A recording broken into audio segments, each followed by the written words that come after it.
Good afternoon and welcome to this NRCoP webinar on regulatory data, the challenges, lessons and opportunities for all regulators. My name is Steve Ronson. I'm the Executive Director of Enforcement at the Fair Work Ombudsman, and we're coming to you today live from Adelaide with a room full of engaged and enthusiastic regulators. They're very keen to hear from our panel, and we also have an online audience of over 400 joining us from across the country. I'm also coming to you, of course, from Ghana country, and would like to open the webinar by acknowledging First Peoples from all our countries and pay our respects to them. We honour their wisdom and their stewardship of traditional lands, waters and customs which enrich us all. Now, before I introduce our speakers, a few points about our webinars. All the webinars are recorded and will be made available on the ANSOG YouTube channel. We'll also be preparing short videos of key points that you'll be able to access through our social media platforms. We'll be using the Q&A function in Zoom for questions, and I do encourage you to do this. We'll be leaving a good chunk of time at the end of our speakers for those questions. If you like the look of another question, you can upvote that question.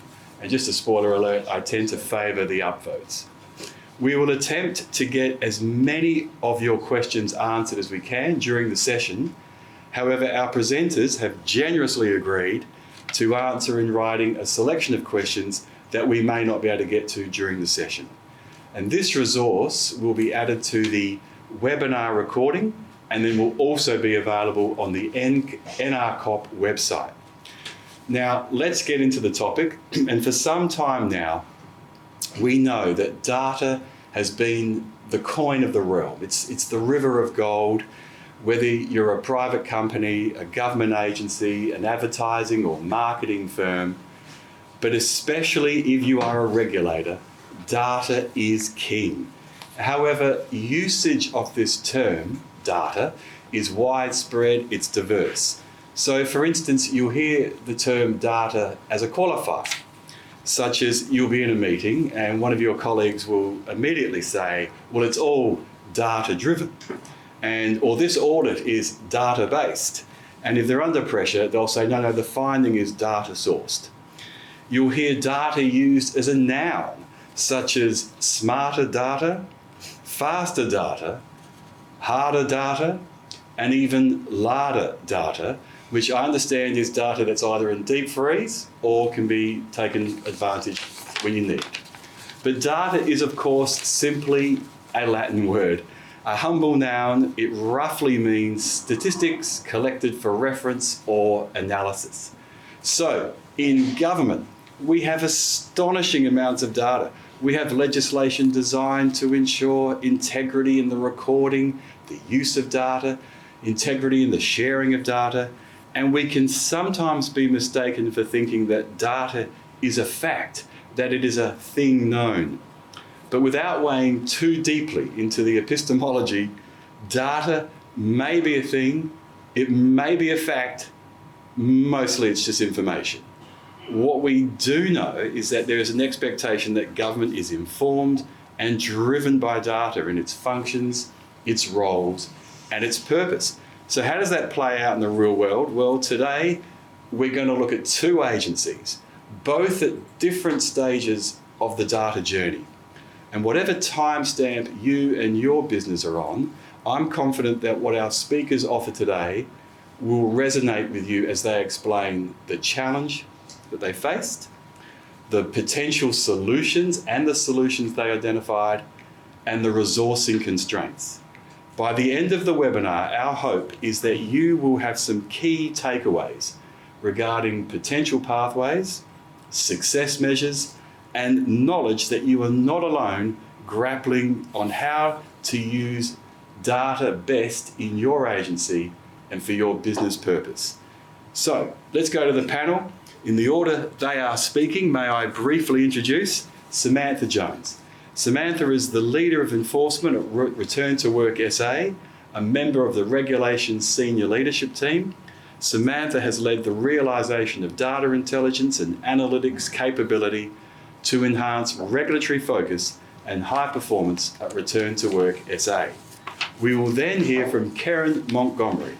Karen is from SA Health, the Director of Clinical Regulation, Public Health Division, and Karen leads the private health facilities and ambulances, drugs of dependence unit, and clinical regulation policy teams. She does nothing else in her life. In her previous role as manager of the drugs of dependence unit, she was responsible for leading the development and implementation of South Australia's real-time prescription monitoring system, ScriptCheck SA. So, without any further ado, let us welcome Samantha, who's going to tell us about what she's done. Thank you so much, Steve, and hi Karen, how are you today? Just probably give you a little bit of background. Return to Work SA is a statutory authority responsible for the Return to Work Act. For our interstate colleagues, that's really the workers' compensation insurance scheme within South Australia. We help more than about 59,000 South Australian businesses and around 600,000 employees in the event of a work injury. What research shows us is that work is generally good for people's health and well-being, and the associated benefits include physical activity, social contact, daily structure and financial security. Returning to work for lots of people is really about returning to life. Being away from work can slow down recovery from injury, and that we know that the old-fashioned advice, which is around resting and staying at home to get better, actually doesn't really help many of our people recover. So what we also have within Return to Work SA is our regulatory arm. So we have a regulatory group, and naturally our focus in regulation involves the regulation of medical, allied health and other providers that do support the recovery and return to work of work-injured employees. So the scheme currently has around 19,000 providers who are registered on its books. 13,500 of those are medical and allied health professionals, and then there's a range of about 5,500 non-medical providers. So they might be people or organisations providing transport services, cleaning, legal advice, accounting service, even dog walking type services, job placement, pharmacy support for injured workers and the like. One of the important things that we had identified is that predominantly our enforcement focus had historically been on around workers through enforcement, and also employers, and the focus on ensuring that they're meeting their premium obligations and that they're also supporting work-injured employees return to work. So what we identified was a pretty big gap in terms of looking at the providers that we have and how we regulate those providers to support our work-injured customers. So in 2021, we engaged with KPMG. We wanted to do a cost-benefit analysis to determine whether it would be beneficial to conduct data analytics for identifying occurrences of potential provider fraud from the data holdings that we have here in Return to Work SA, having regard to potential scheme outcomes that we could achieve, but also key risks and fraud indicators. We did acknowledge that there were inherent difficulties in detecting provider fraud, which had led to the limited opportunities that we had experienced regarding further investigation, prosecution, or recovery of unnecessary expenditure. And that was really impacted by the fact that most fraudulent behaviour is secretive, concealed, and unknown. We found out that fraud accounts for between about 3 to 10% of health insurance expenditures, and providers are estimated to be responsible for about 80% of that 3 to 10%. We recognise the benefits of deterring and detecting provider fraud, and even underperformance would result in savings to the scheme, recovery of improper payments, and, as I said before, better worker outcomes. We were of the view that developing a provider risk dashboard would enable our people to see an aggregated risk score by provider enable us to compare one provider to another or the entire cohort population and examine specific risk areas based on threat profile. We progressed to build a tool that could help deliver early leading indicators around providers that were engaging or that are engaging in fraud and misconduct. This is, of course, alongside a range of controls that already we have around providers, their servicing and their billing.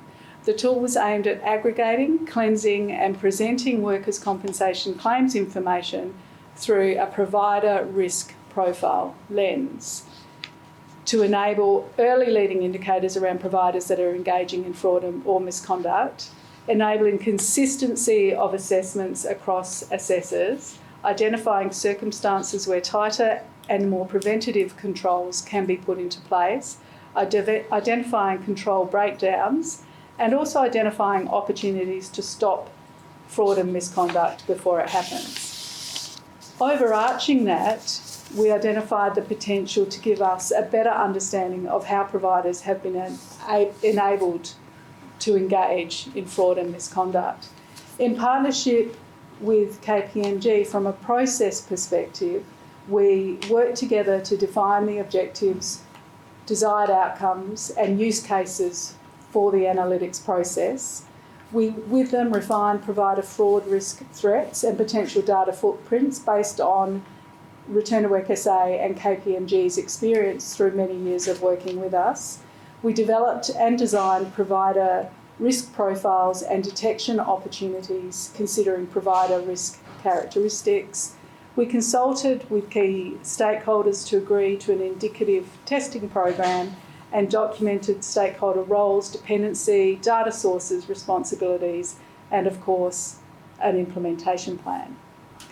The tool was developed in-house and time to develop it was notably greater than what we had been promised if we'd left it with KPMG, but notwithstanding that, the tool that we developed was great. And one of the builders of the tool is in the room today, and that's Scott Willoughby, and also I believe that the other builder of the tool, Steve Dick, is online at the moment. It's primarily an intelligence tool to identify potential legislative and program breaches through a Tableau platform that produces dashboards. Additionally, it's been able to support us to see an aggregated risk score by provider, to compare one provider to another or the entire cohort population, and to examine specific risk areas based on threat profile. We should have a slide here which shows the primary indicators that we identified, and I don't know which slide it is. Yeah, primary indicators. It's probably important to put these up because there's a lot of information in these, and I thought it's always good to be able to see, help it sort of gel with you a little bit more. So we included geospatial analysis as a primary indicator, which was showing anomalies between worker and provider locations, travel allowance fluctuations for comparable services, and incidences of multiple different claims where common legal or medical providers are used. Our second primary indicator included quantum relativity, diagnostic deviation, and incompatible treatments, showing irregular service types or levels relative to approved service plans and comparable providers with reference to injury types, service codes, fee limits, service duration and frequency, and high volume or service patterns among common providers. We then included a range of secondary indicators which include network analysis, so showing irregular concentrations of activities and charges in provider relationships, unbundling and upcoding, so showing where injury types, where service plans or history includes bundled service codes or reduced usage compared to other providers, undisclosed conflicts of interest, so relationships between providers and between addresses, bank accounts and the like, claim duration, so regular timing of services compared to injury dates and abnormally long service durations by injury type, as well as impossibility of service. So periodic service activities levels were identified higher than possible or significant higher than compatible providers, matters around travel allowance claims being disproportionate to assessment distances and volumes of service providers, as well as a range of transaction red flags such as detection of numeric fraud indicators, round numbering, statistical anomalies, and sequential and duplicated invoices. Although the primary purpose of the tool was to identify instances of provider fraud for further investigation, which we soon realised it could do, we also found that it had the ability to highlight other provider behaviours that warrant further action to be taken to ensure that the scheme operates effectively and efficiently. For example, instances of excessive servicing, even those which are not intentional or dishonest, to enable us to compare performance, which we could be addressing over time in a very proactive rather than reactive way. So some examples of the analysis that we've conducted to date include high-level trend exploration with drill downs to individual item analysis for a physiotherapist suspected of overbilling, and for an individual hearing loss provider who we suspected of overbilling and billing without providing services. High-level demographic and trend analysis around noise-induced hearing loss, analysis of relationships between a medical and a legal provider following allegations of referrals for favourable assessments and diagnoses. And as part of our whole person impairment assessment end-to-end analysis, we reviewed provider service levels, costs, services outside. We're looking to identify if there were services outside of scope and conflicts of interest in the relationships that occurred. Key takeaways that we had from the program were that it's really important to ensure that there is an organisational appetite for the data activity and an understanding of its potential value. The importance of engaging with a trusted provider, a trusted partner that has the scale and experience to help us understand the problem so we could focus on the key issues and help us identify what is actually possible. KPMG helped us in identifying clear objectives and the pathway to our success.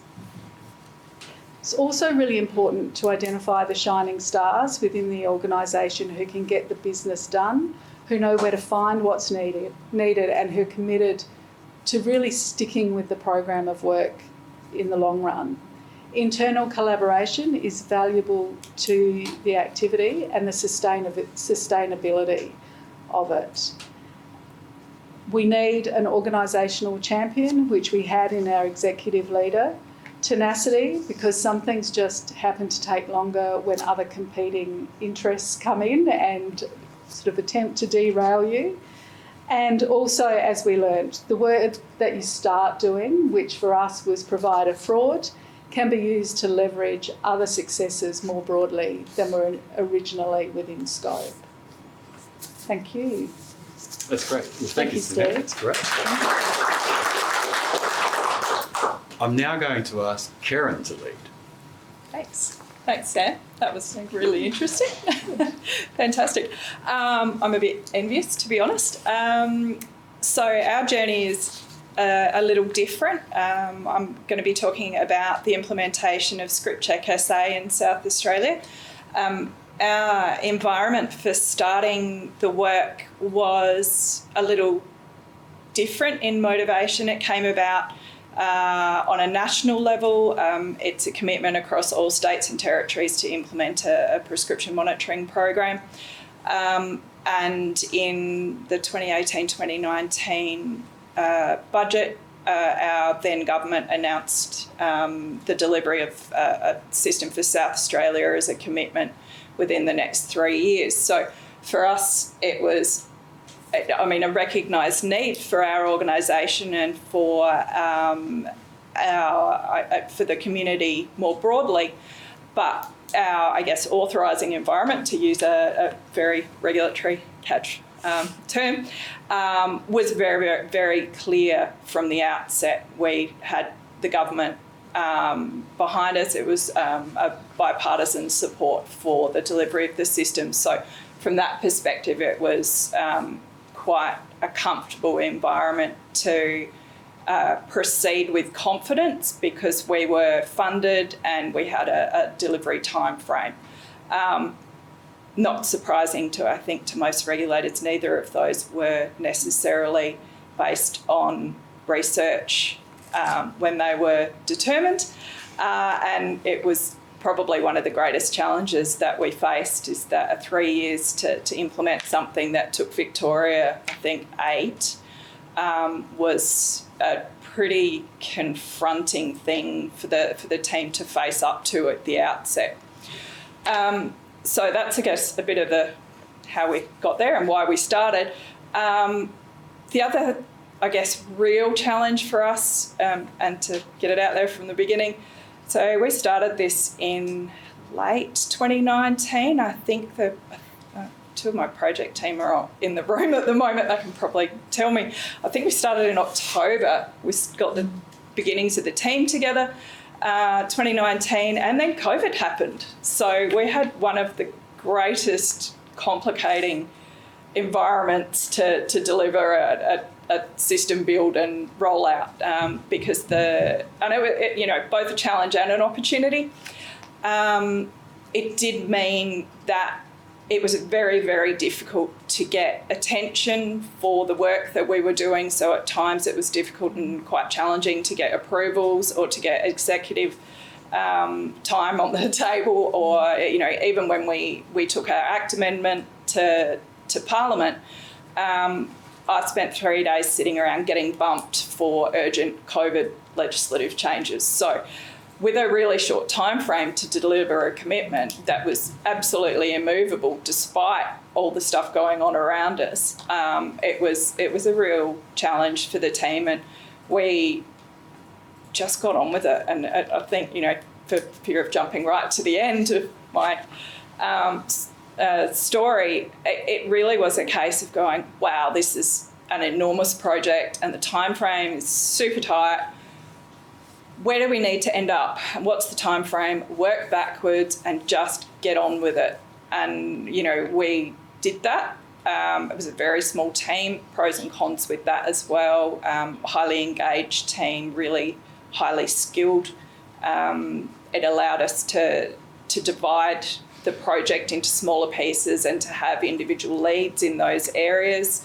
But the team was small enough to be able to support each other as well, because it was a bit of a cyclical process. We would do ICT build, and then there would be some training needs, and then there's the legislative change. So they did all have to run together. And again, for those who work on government projects, our system, certainly in health and in ICT, it's not, and procurement and budgeting is not well aligned to an agile development of an ICT solution. So we really struggled putting what was a new build system and that iterative build of a system into a really linear process. And that was a real challenge. Worked very closely with a number of people in our digital health area, and fit square pegs into round holes, and just with determination continued on.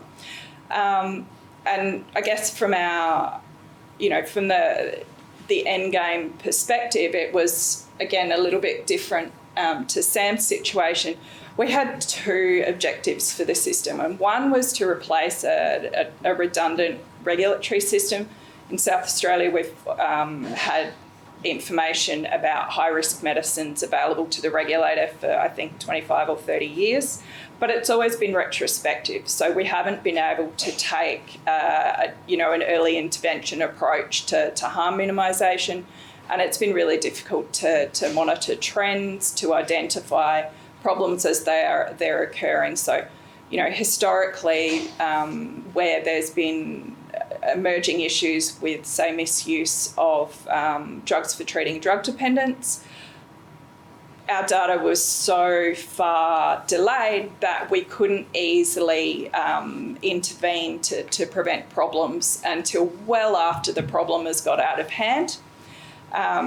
And while we did have that data available, and that was great, where we're, to support, say, investigations with ARPA and SAPOL, we do have information available. It was always so far after the fact that we were tied into a really responsive way of regulating. So looking for an opportunity to provide information to the decision makers, so the people who are making the decision about prescribing medicines or supplying medicines, to allow them to effectively self-regulate in a way, because by giving them good information about what the circumstances of an individual person's clinical treatment is, and having it up to date and in real time, gives them the opportunity now to look at what's happening. And the system has alerts built in it that are triggered based on high and medium risk clinical circumstances. So it provides the doctors and the pharmacists with an opportunity to say, oh, that rings some bells for me as a high risk. I'm going to reconsider the decision that I make. Provides them with that great information at a time that they can make a difference. But from a regulatory team's perspective, what it means for my team now is that instead of waiting, 3 months when the horse is often bolted and a person's perhaps developed quite a significant dependence on a medication because it's been prescribed for a long time, we can start to see problematic prescribing behaviour more quickly. And it allows us to have better conversations with those prescribers or pharmacists, because we can see the same thing that they can see at the same time, and we can have those really genuine discussions about what we're looking at and why we're concerned. And it's a really different approach for the team to regulation, and that's been a challenge. It's been surprising, though, how quickly not just the team has upskilled, and it has, in all honesty, compared to other jurisdictions that haven't had data historically.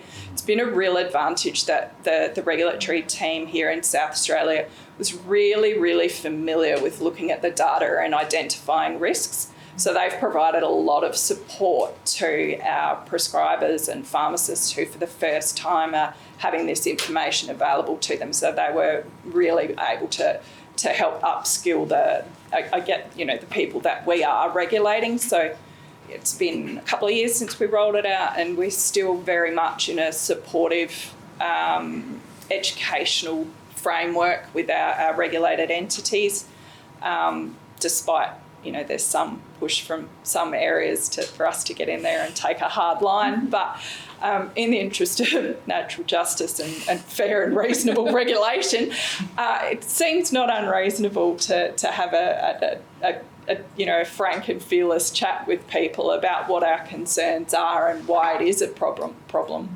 from a regulator's perspective. Okay, that's a whole lot of stuff. Big brain dump. Opportunities, I'll talk about that briefly. There is always an opportunity. I mean, initially when this project landed on my desk, I went, whoa, now we're in trouble. But been trying to get it funded for 5 years. So it was also a massive opportunity. Yes, a really big challenge, but it was really a case of, grab the ball and run. This is the best chance you've got to deliver something that you need. Our healthcare professionals desperately wanted. So it was, no opportunity to fail here. It was, you've got to deliver on this. This is, you're never going to get another shot at it. So an opportunity there absolutely would have been wasted not to get on with it. And I think, one of the biggest learnings from the process was really focus on what you need to deliver at the other end. Never let that slip. You will have to compromise along the way. Don't get, bogged down in, and particularly building an ICT system from nothing, don't get bogged down with, the words in the drop-down box on the page or the colour of something or the font that you're using. Those things matter, don't get me wrong. They are important and people will comment on them. But don't let that stand in the way of actually getting to the end, because you do need to get there. And when you get there, that's actually the start, and certainly for my team, that's actually the start of our new regulatory journey. So we've got a system. It's not perfect. There's still work to do. There will always be work to do. But it's a chance now that, we've been using it for a couple of years. The healthcare professionals have been using it. Awareness and adoption's been great. Now it's a chance for everyone to start saying, all right, where do we go from here? How do we reframe our regulatory focus? How do we use the information that we've got? Because, initially the data is questionable.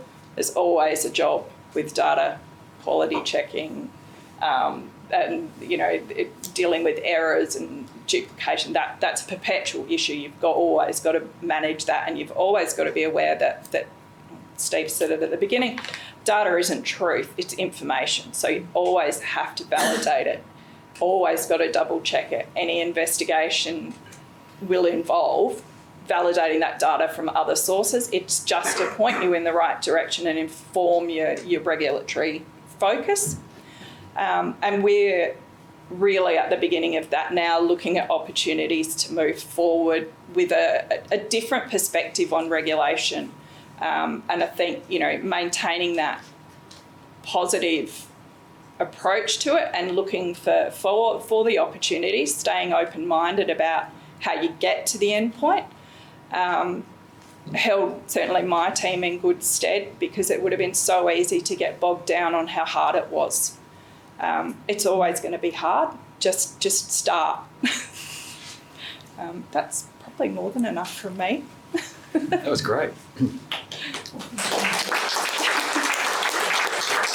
Thank you. So it's two, I think, really great case studies there, illustrating different approaches, challenges, solutions to data problems, and implementation pathways. And there were some great takeaways there that Karen dropped in particular.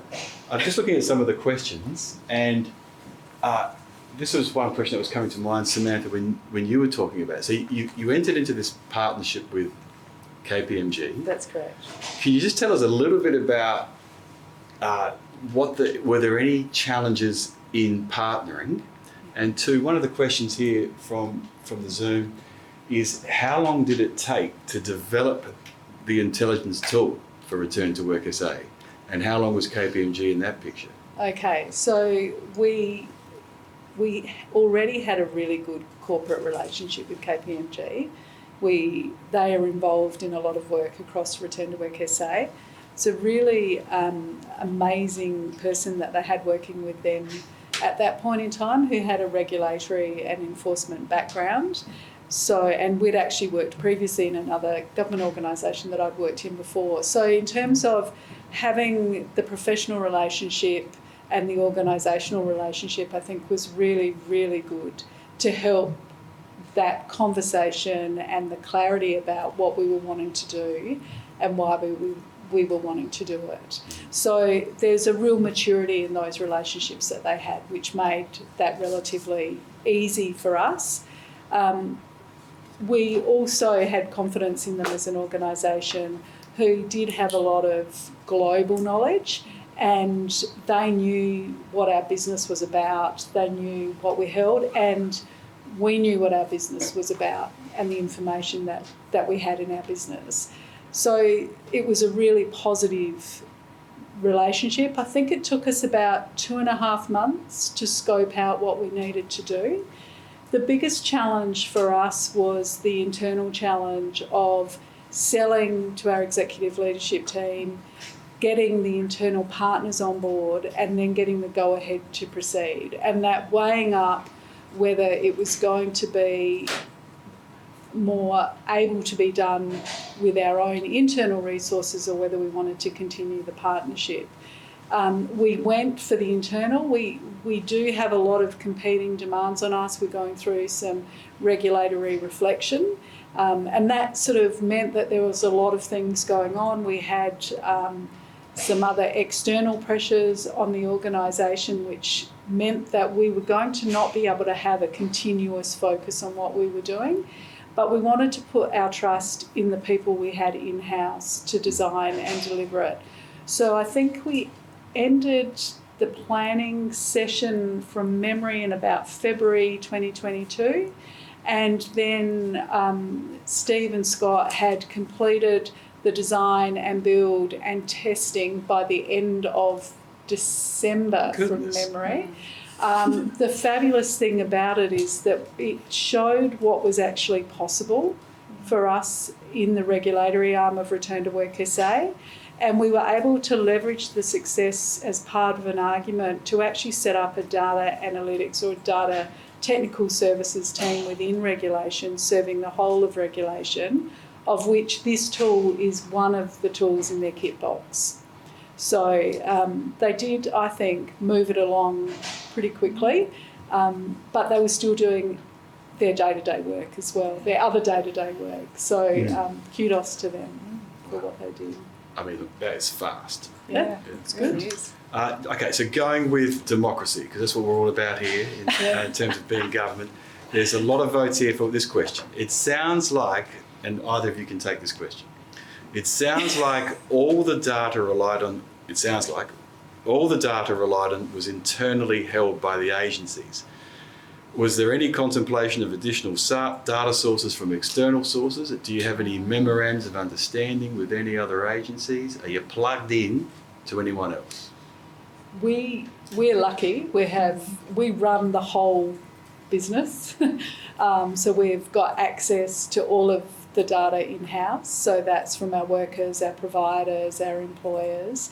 So for this project, we haven't needed to. We do a range of other analytical work where we tap into other data sources, Commonwealth and state, that rely on memorandums of agreement for the data sharing. And obviously legally checked processes and practices around sharing and access and use and controls on the use of data for what we do. Karen, what about SA Health? Much more complicated in this example. I imagine privacy is... Yeah, privacy was... our privacy agreements were quite complicated.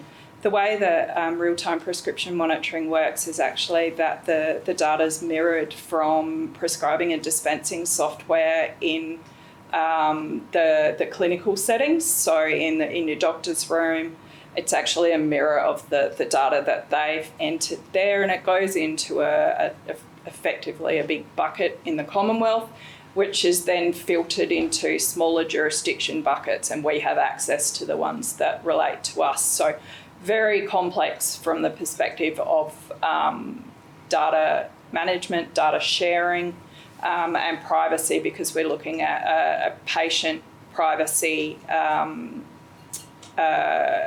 controls as well as data and Commonwealth, and also cross-border data sharing that we're working to resolve at the moment from a technical solution as well. So is that with other state governments? Or? Yes. Yeah, it's state government and Commonwealth government. So it's multi-jurisdictional data sharing at the moment, which is, no one denies that it's needed and necessary, but it is complex because we do all have slightly different legislation. Certainly in South Australia, we don't have specific privacy acts, but we do have the information privacy principles. Other jurisdictions do have specific legislation around privacy, and then of course we've got the Commonwealth. So it's very complex. Okay, let's stick with the voice of the people, and there's a lot of votes for this next question, which is linked. I'm going to try and link it to another question which relates to data integrity, and but the question is this: it sounds like all the data relied on. It sounds like, are the regulators have lots of data. Often regulators have lots of data, but when you come to analyse it, there is always going to be issues around adequacy, reliability.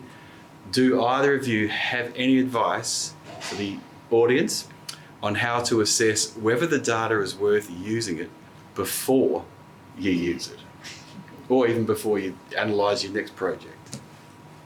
Yeah, I mean, that's really gets to the truth of the data being information and the need to validate it. You need to have trust and confidence in the data that you've got to inform a regulatory response.